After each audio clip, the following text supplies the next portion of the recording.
সব বছর একই রকম যাবে এই রকম ভাবাটাও তো ভুল। অষ্টমীর দিন আমি আমার পছন্দের একটা অফ হোয়াইট লেস দেওয়া চিকনকারি শাড়ি তো পরে নিয়েছি, তবে সেরকম ভাবে কিন্তু কোনো মেকআপ করিনি। এখানে বাবা প্রচন্ড পরিমাণে তাড়া দিচ্ছিল। আজকে যে অষ্টমীর অঞ্জলি কোন টাইমে রয়েছে সেটাই তো জানিনি।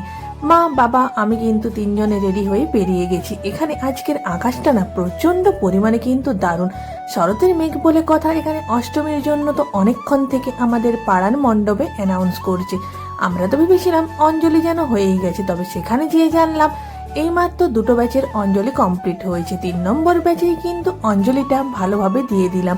আজকে না মণ্ডপে এত পরিমাণেও কিন্তু লোকজন বা ভিড় ছিল না, সেই জন্যই ভালোভাবে অনেকক্ষণ দাঁড়িয়ে অঞ্জলি দেওয়ার পরে তো অনেকক্ষণ আমি মাকে দেখছিলাম। আমি কিন্তু এই অষ্টমীর দিন সকালেই আজকেই কিন্তু পাড়ার মণ্ডপটা দর্শন করলাম। তার সাথে মায়ের মুখটা দেখো কতটাই বেশি মিষ্টি রয়েছে।